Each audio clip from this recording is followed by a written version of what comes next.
Hello friends, welcome to Nand Kishore classes. आज बहुत ही इंपॉर्टेंट टॉपिक पढ़ने वाले हैं।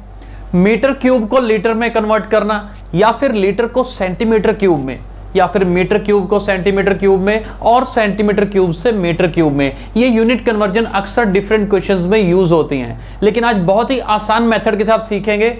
ध्यान से देखिए।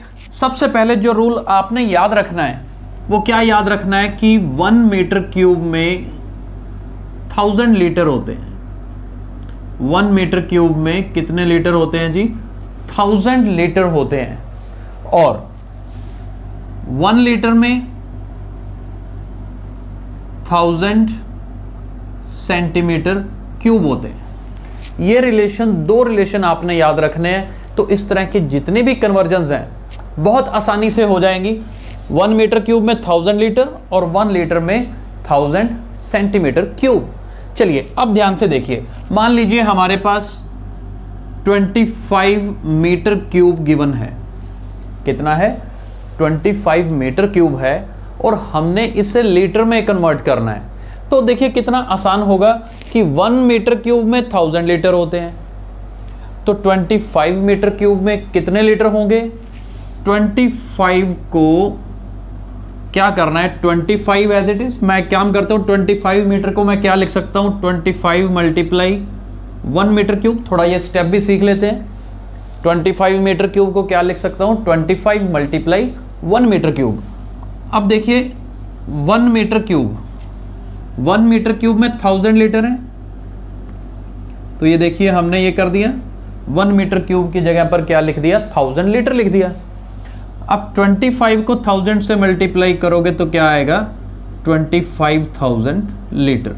हर बार इतने स्टेप करने की जरूरत नहीं है। 25 मीटर क्यूब को अगर लीटर में कन्वर्ट करना हो तो हमने क्या याद रखना है जी? 1000 से मल्टीप्लाई कर देना है, राइट। तो अब समझने वाली बात क्या है? 1 मीटर क्यूब में 1000 लीटर है ना, तो मीटर क्यूब यूनिट जो है बड़ा यूनिट है, लीटर उससे छोटा यूनिट है।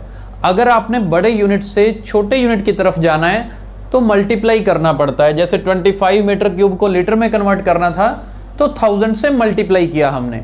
लेकिन अगर लीटर से मीटर क्यूब में जाना है तो क्या करना पड़ेगा? डिवाइड करना पड़ेगा। जैसे कि मान लीजिए हमारे पास 25 मीटर क्यूब की बजाय लेट्स सपोज 25 लीटर है। अगर हमारे पास 25 लीटर है और हमें उसे मीटर क्यूब में कन्वर्ट करना है तो हम क्या करेंगे जी? इसे 1000 से डिवाइड कर देंगे। 1000 से डिवाइड करेंगे और ये किस में कन्वर्ट हो जाएगा? मीटर क्यूब में कन्वर्ट हो जाएगा। अब नीचे 3 जीरो है ना हमारे पास, तो इसे क्या लिख सकते हैं? 0.025 मीटर क्यूब। यानी कि छोटे यूनिट से बड़े यूनिट की तरफ जाना है तो डिवाइड करना है, बड़े यूनिट से छोटे यूनिट की तरफ जाना है तो मल्टीप्लाई करना है। लेकिन वो हमें पता कहाँ से लगेगा? अगर हमने ये रिलेशन याद रखा हुआ है कि 1 मीटर क्यूब किसके इक्वल होता है? 1000 लीटर के इक्वल होता है। अब आगे देखिए ध्यान से। इसी रिलेशन को यूज करते हुए लीटर और सेंटीमीटर क्यूब में भी कन्वर्जन हम इजीली कर सकते हैं।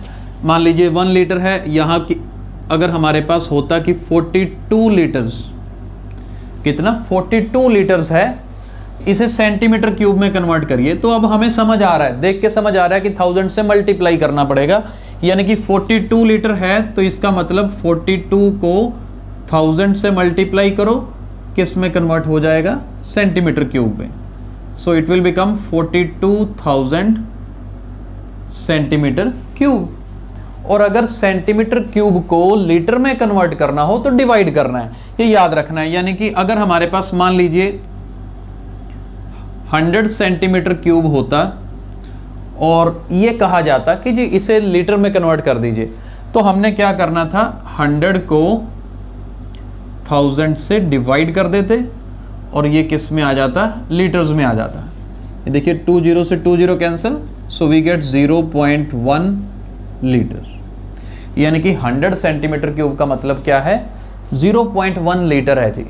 अभी देखो ये कन्वर्जन तो सीखी हमने कि इसको इसमें कन्वर्ट करना हो, लीटर को मीटर क्यूब में, या लीटर को सेंटीमीटर क्यूब में, या सेंटीमीटर क्यूब को लीटर में।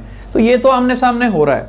लेकिन अगर अब इसी में ही हम एक चीज और करने वाले हैं कि 2 स्टेप्स की बजाय अगर मीटर क्यूब को सेंटीमीटर क्यूब में करना हो, क्या करना हो, 1 मीटर क्यूब को अगर सेंटीमीटर क्यूब में करना हो डायरेक्टली, तो समझने की कोशिश करते हैं कि कैसे करेंगे। देखिए 1 मीटर क्यूब है ना, मैं इसे 1 metre multiply 1 metre multiply 1 metre लिख देता हूं। लिख सकते हैं m multiply m multiply m, m cube हो जाएगा। 1 मल्टीप्लाई 1 मल्टीप्लाई 1, ये तो 1 ही रहेगा। 1 मीटर में कितने सेंटीमीटर होते हैं जी, 100 सेंटीमीटर। तो हर 1 मीटर की जगह पर 100 सेंटीमीटर लिख दीजिए। क्या बना, 100 मल्टीप्लाई 100 मल्टीप्लाई 100, 6 बार 0 हो गई, यानी कि 1 2 3 4 5 6, 3 बार सेंटीमीटर है तो सेंटीमीटर क्यूब। अब ये रिजल्ट हम याद रखेंगे कि 1 मीटर क्यूब को अगर सेंटीमीटर क्यूब में, मीटर क्यूब को अगर सेंटीमीटर क्यूब में कन्वर्ट करना हो तो 6 टाइम 0 है, 6 टाइम 0 मतलब 10 पावर 6, यानी कि 1 मीटर क्यूब किसको इक्वल होता है, 10 पावर 6 सेंटीमीटर क्यूब के इक्वल होता है। अब अगर आपके पास क्वेश्चन ये आ जाए कि आप कन्वर्ट करिए, ध्यान से देखते हैं कि अगर हमें 25 मीटर क्यूब हो, कितना हो, 25 मीटर क्यूब हो कि जी इसे सेंटीमीटर क्यूब में कन्वर्ट करना है, तो अब हमें ये समझ आना चाहिए कि जी 25 को किससे मल्टीप्लाई करेंगे, 10 पावर 6 से, तो ये क्या बन जाएगा, सेंटीमीटर क्यूब बन जाएगा। इसी को 10 पावर 6 भी पढ़ा रहने दे सकते हैं, इट डिपेंड्स अपॉन कि आपके क्वेश्चन में क्या पूछा गया है। अदरवाइज 6 बार 0, 1 2 3 4 5 6 सेंटीमीटर क्यूब, कि 25 मीटर क्यूब में इतने सेंटीमीटर क्यूब हैं। इसी तरह से अगर सेंटीमीटर क्यूब से मीटर क्यूब में जाना हो, यानी कि मान लीजिए हमारे पास 2000 सेंटीमीटर क्यूब है और हमें मीटर क्यूब में कन्वर्ट करना है, तो सिंपली हमें क्या करना है, इस 2000 को डिवाइड कर देना है। किससे डिवाइड कर देना है, 10 पावर 6 से। रिवर्स जाना है तो डिवाइड करना है, 10 पावर 6 मतलब 6 बार 0 आएगा। ये हमारा आंसर किस में आ गया जी, मीटर क्यूब में। 3 0 से 3 0 खत्म, अब नीचे 3 0 रह गई हैं, दैट मीन्स 0.002 मीटर क्यूब, यानी कि 2000 सेंटीमीटर क्यूब अगर हो तो कितने मीटर क्यूब होगा, 0.002 मीटर क्यूब होगा, राइट। तो ये बहुत ही इंपॉर्टेंट टॉपिक है, क्योंकि अक्सर क्वेश्चंस में ये कन्वर्जन्स यूज होती हैं और स्टूडेंट्स को कंफ्यूजन होती है, खास करके लीटर और मीटर क्यूब में। ठीक है, तो ये दोनों लाइंस अच्छे से याद रखनी है, कोई मुश्किल नहीं आएगी। आई होप ये जो आज हमने कंसेप्ट पढ़ा है आपको अच्छे से समझ आया है, और अगर अच्छे से समझ आया है, ये वीडियो पसंद आया है, तो इसे लाइक और शेयर जरूर करिए। Thank you so much.